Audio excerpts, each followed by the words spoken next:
Hello there. Thank you so much for joining us for another informative weekend edition of Jamaica Magazine. I'm your host, Adrian Atkinson. You might have had a busy week, but do not worry. We have some very interesting features coming right up, guaranteed to inspire and reinvigorate your well-being. Inside the pages, urban renewal and development, plus we highlight ways in which you can protect yourselves from mosquito bites. Stick around for these and more as we take you through the next half hour. Do your part to prevent mosquito breeding. Mosquitoes will breed in any container that holds water. Tightly cover water storage containers such as drums, barrels, buckets and tanks. If this cannot be done, pour cooking oil on the water surface. Punch holes in all tins, plastics and beverage boxes to prevent the collection of water before disposal. Cover all tires or fill with dirt to prevent water collection. Scrub all vases once per week to remove mosquito eggs. Use mosquito repellents to protect yourself from mosquito bites. Dispose of garbage properly by placing in plastic bags and securing properly to prevent water collection.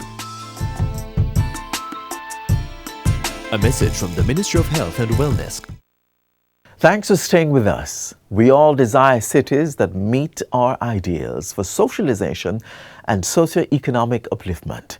But no matter how well these cities are first laid, as time elapses, renewal becomes necessary. Here are some ways the Ministry of Economic Growth and Job Creation is ensuring urban renewal and development takes place as it caters to the needs of society.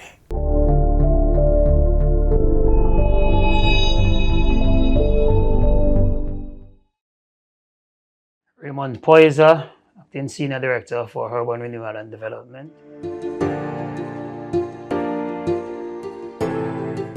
Urban Renewal provides the strategic direction towards the revitalization of our urban spaces. So it's really looking at strategies through policies, programs and projects to see how best we can address the issues related to urban decay and urban blight in Jamaica.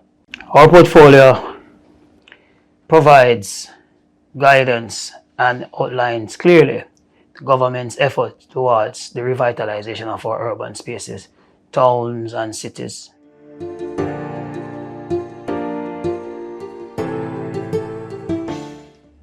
The Urban Renewal and Development branch looks at the Urban Renewal and Development Program, which the branch has developed, as the roadmap towards a sustainable urban renewal program for Jamaica.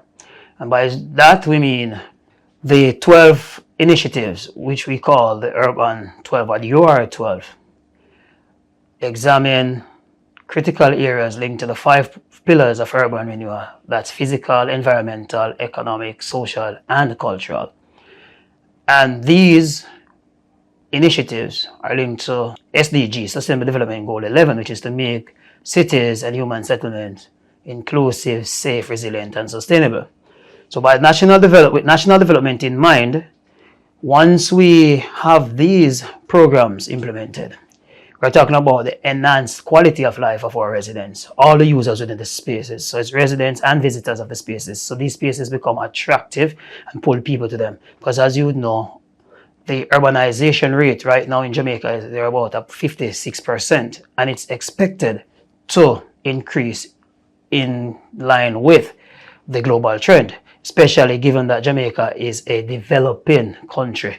So we are seeing that Latin America and the Caribbean, and we are part of that region, has the fastest growing rate of urbanization globally.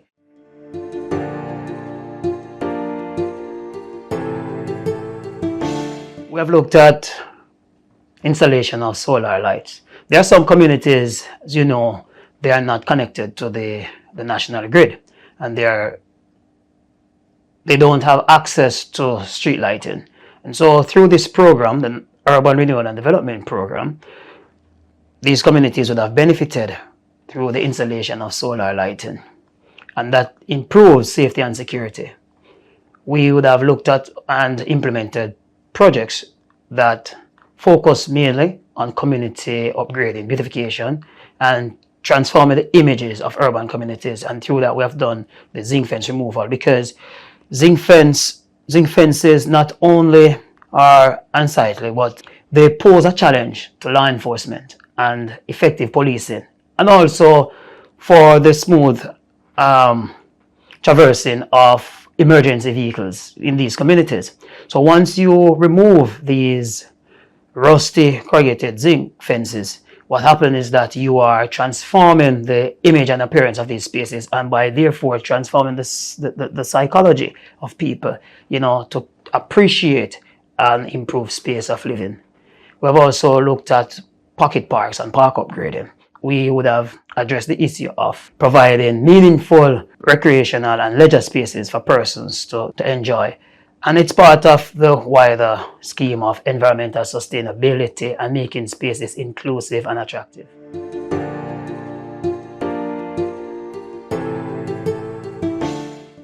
In June of this year, the Prime Minister would have made an announcement in Parliament about the Phase 1 of the Urban Renewal Development Programme, by which all constituencies will be allocated $4 million to look at projects that will focus on installation of community signs and street signs, zinc fence removal, creation of pocket parks or park upgrading. And we are looking now at those projects. We are trying to accelerate the implementation of those projects so that our own residents and citizens across Jamaica can benefit. There are also 3 major parks that we are looking at in terms of upgrading. The Jagmeyers Park in Black River, St. Elizabeth, the Neville Antonio Park in Port Antonio, and the Rudolph Elder Park in Morant Bay.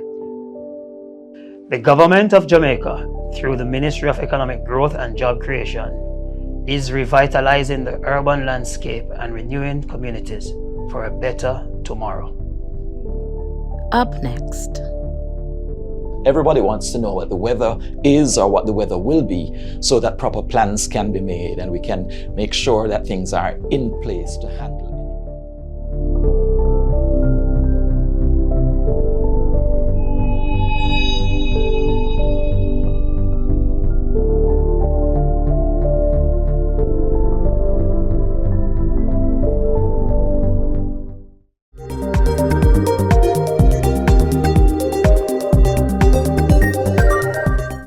Do you know the most effective ways to protect yourself against mosquito bites?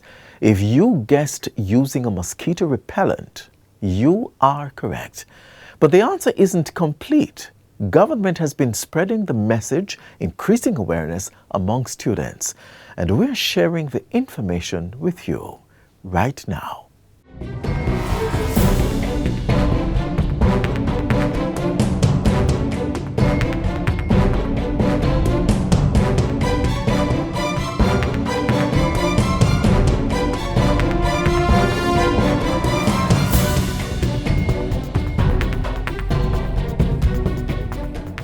The number of dengue fever cases are surging across the island. Dengue fever is a disease transmitted through the bite from the female Aedes aegypti mosquito. These mosquitoes breed in any containerized environment, that is, anything that can hold water, such as drums, tires, buckets, animal feeding containers, and flower pots, to name a few.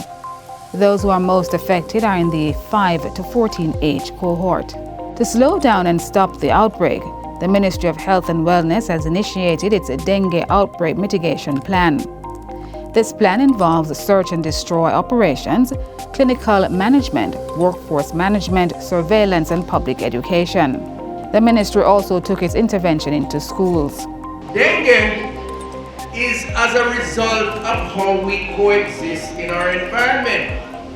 It's as a result of how we impact things like climate change, how we store waste, and how society has to work together between the people, the partners, the government, the agencies, the community, to ensure that we keep mosquito population down and therefore reduce the threat. During a recent visit to Flankers Primary and Junior High, students were taught how to search for and eradicate mosquito breeding sites. They were also armed with knowledge on the various ways to protect themselves from dengue fever. Normally we have persons who store water, and in fluorine water, we want to ensure that this water is protected from mosquitoes, because we know that the mosquito need the water for development. Alright, 3 stages of the life cycle: egg, larva, pupa. The wiggle one need the water. We can either treat based on what is here with cooking oil. You add the cooking oil to the water, it creates a layer which prevents the larvae from breeding, thus preventing it from becoming adult. We have our treatment, what is called natural. It lasts for 6 to 8 weeks once it remains in the water, and it is slow release, so it acts to prevent the larvae from becoming adult. Careful instructions were given on how to properly use mosquito repellent. What we have here is a mosquito repellent containing deep brand of. We have different brands. However, it is to be used on the skin. Application, spray in hand, and apply over skin. It is not a one-time fix all. Based on manufacturer's instruction, they say to reapply every 4 hours. Other protective measures include the wearing of protective clothing and staying indoors in the early evening with windows and doors closed. And you see a little wiggle thing in the water. I want you to bring it to the attention of mommy and daddy and say, mommy and daddy, dengue in the water. Let us deal with it now. So we're going to cure dengue in flankers, if all of you know that. Cover up, dump up, clean up.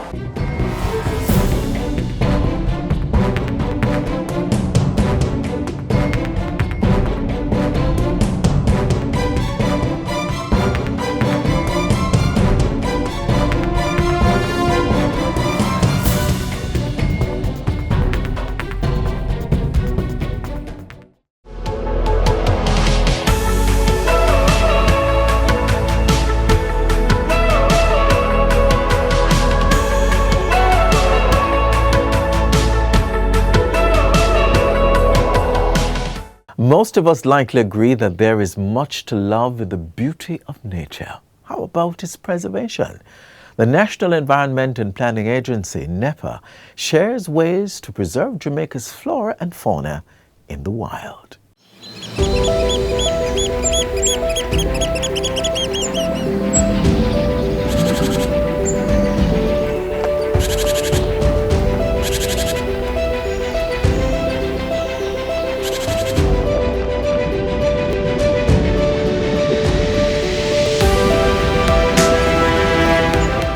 Bow your ears for a bit.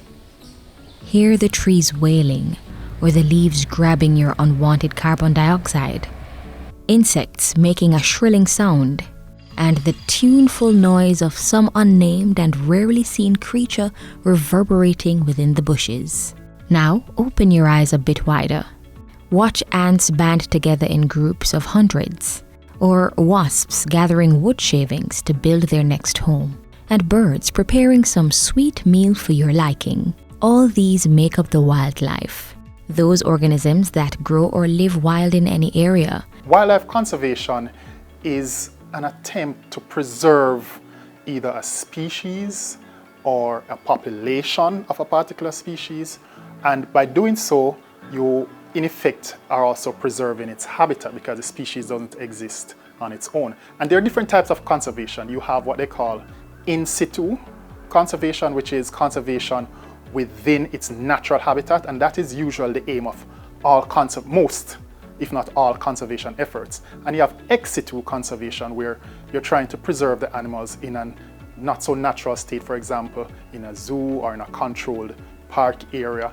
And again, the goal is usually when their natural habitat is improved or protected in some way, then they try to repatriate those species back into their natural habitat.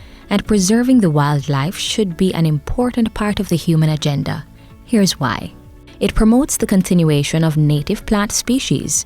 Small animals like bees, butterflies, and our very own doctor bird play an important role in food production. Conserving these animals, protecting these animals, means that we are ultimately helping in pollination. It increases medicinal value. Plants are a major source of medication, but so too are animals. Take, for example, how research shows that the venom from the cobra can be used as an ingredient in making the medications for leprosy, or how lobsters can be used as antifungals. It's a way to preserve our heritage. Some plants and animals are unique to specific countries, so conserving those wildlife means conserving those traditional aspects of our culture, things like the blue maho plant or the yellow pui tree of Jamaica, and even the lions and leopards of Africa. It enhances food security by protecting natural habitats from degradation and forests against deforestation. The availability of a variety of food products increases. Everyone needs to play a part. We have to understand that preserving the wildlife, it's not necessarily just for how it can benefit us, but we're also looking at the future generations. And so each person needs to be a little bit more responsible in what they're doing, where they dispose of garbage, cutting off areas and so forth. Understand the law, the Wildlife Protection Act, for example. One basic feature of it is that all native birds are protected. Don't catch the birds. We have hunting season, that is something that is actually regulated. But besides that, we try to encourage persons not to take matters into their own hands at times. Sometimes we have some species that we're trying to protect that are inherently can be a dangerous species, like a crocodile, for example. We encourage persons not to go out and try to catch those animals, but to call NEPA. Here's your chance to do your part to conserve the wildlife.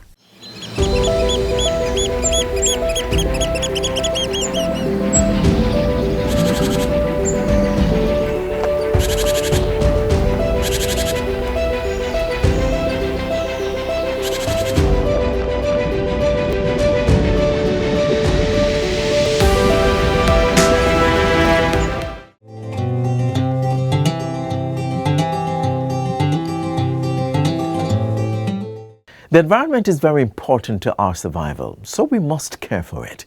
One way to do that is by cutting down on how much we cut trees down, or at least ensuring that we replant as many as possible. Here are some tips. Trees are often considered the lungs of the earth. As part of their life cycle, they take in carbon dioxide and release oxygen into the atmosphere. Let's all continue this necessary part of keeping our planet healthy by planting more trees. And here's how you do it.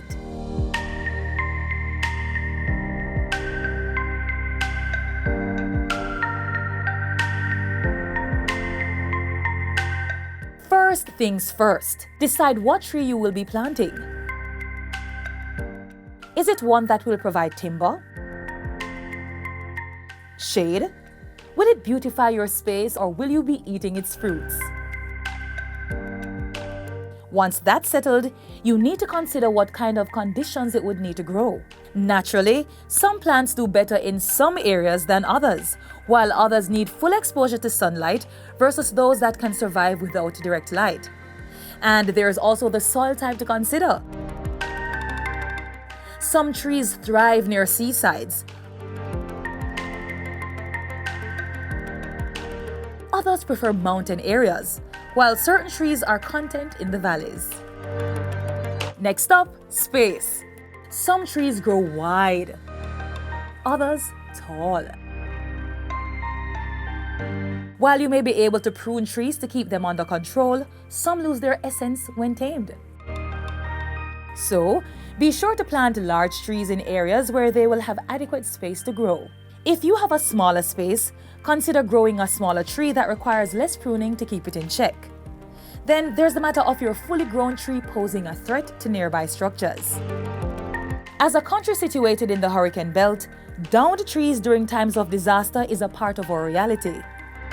There's also the pesky issue of trees which shed their leaves profusely, and others with copious amounts of flowers and fruits, which might just be the cause of a dispute with your neighbor if planted near the fence. That being said, be sure to plant trees at a safe distance from walls, power lines, fences, sidewalks, and the very foundation of your house.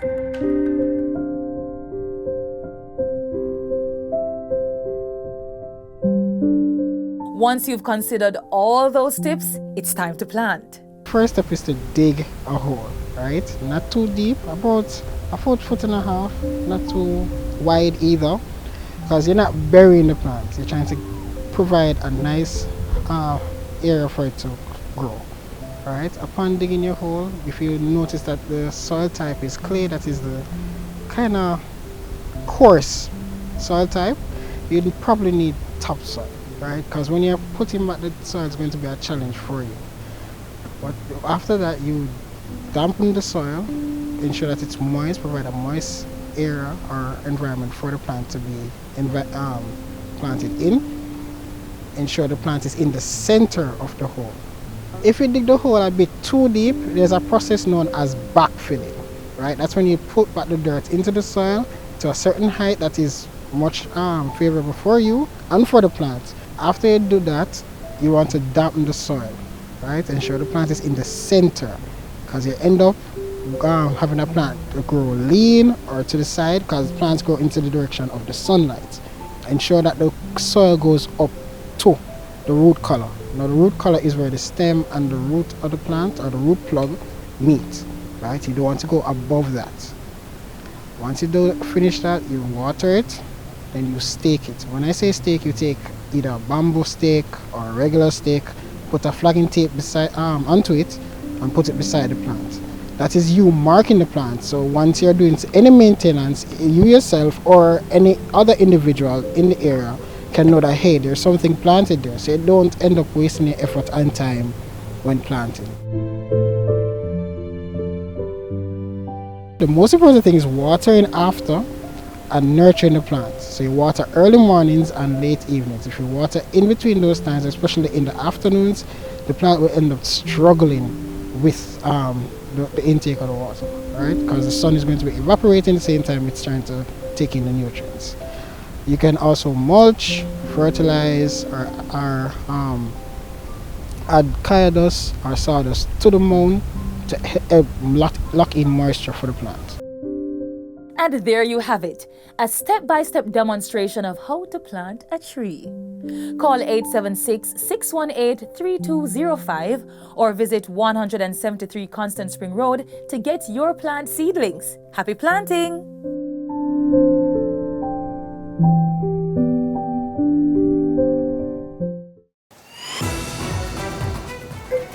The next part I show them cut it. Talking about that, listen to this.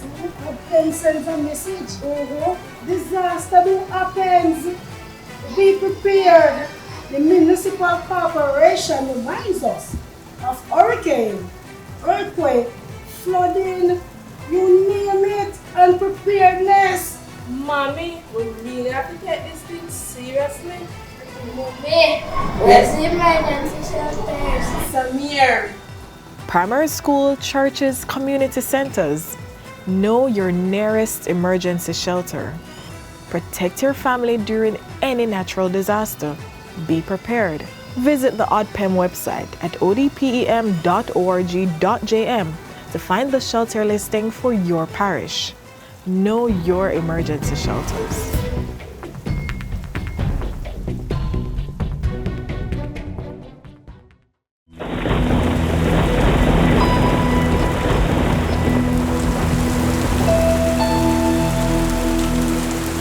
Every month of the year, there has been in our history some incidents of flooding that has taken place in some aspect of the country. And that is something that we have to take note of. Apart from monitoring and giving the forecast, we are also responsible for warnings. And so there are some warnings that we want you to take special heed to if you consider yourself to be vulnerable in any situation. When we speak about a flash flood watch, it means that there is a feature, some kind of weather system that is going to produce enough rainfall that makes it possible for you to get flooding. So it means start to watch, because the water levels are going to be increasing and there is the possibility of the flooding. Now, if we start to see that in some area flooding has started to occur, or if we believe that the flooding has been so close to an area that it is going to happen in that area in a short space of time, we will escalate that flash flood watch and refer to it as a flash flood warning. So when we talk about a flash flood warning, it means not only that the flooding is possible, but the flooding either has already started to happen or is going to happen in a very short space of time because it is very close to that area. So it is important to know what the watch means as opposed to what the warning means. Usually with the warning, we will not only issue a warning, but we will also tell you what kind of actions are important or what you should not do. Like, do not go through flooded waterways because it could pose a risk to your life and to your property. Also, if you live in low-lying or flood-prone areas, if it is an area that is regularly experiencing flooding, a flash flood warning for your area would mean that now is the time to move to higher ground because the flooding has already started or is going to happen very shortly. It is also important for us to know where we live, because sometimes in our messages we might not refer to the actual town, but we will tell you what part of the country the flood watch or the flood warning is relevant to. So if we talk about central parishes, we are referring to Clarendon. We're also talking about Manchester. We're also talking about St. Anne. These are central parishes. So you have to be knowledgeable of where you live so that you know whether the message actually applies to you. The messages that we issue for hurricanes and tropical storms are watches and warnings as well, like the flooding. But in this case, for a tropical storm or a hurricane, when we issue a watch, it means the conditions that are associated with the storm or the hurricane are possible within a certain time frame. If you hear tropical storm or hurricane watch, you could get the impact of that system within a day and a half, 36 hours. If we mention that it is a tropical storm or a hurricane warning, it means that you only have 1 day before that thing can affect you. So we are moving to how quickly you need to make sure that you are prepared by naming it a watch or a warning. So the watch is the first level of the alert that there is something that is likely to affect you. But when we move to a warning, it means now is the time to batten down because you most likely are going to experience that storm or hurricane. We might have a tropical wave, which is the least of them, in that it can still cause a lot of rain and it can still cause flooding and devastation, but it will not have very strong winds associated with it. But then there is the tropical depression that is a little stronger because now you have winds that are moving with it, gusty winds, and it also has a lot of rainfall. Then you have tropical storms, which is a more severe kind of tropical depression because the winds are even stronger. And then if it gets even stronger, it could become a hurricane. So it's important that you have your radio and that your radio is battery controlled, not dependent on electricity, so that you can hear the warning messages that come from the meteorological service. Also bear in mind that if you dial 116, you will be able to hear the latest message coming out of the meteorological service related to any warnings. We cannot stop paying attention. We cannot let down our guard. You have to prepare yourself and stay prepared until we are out of the threat.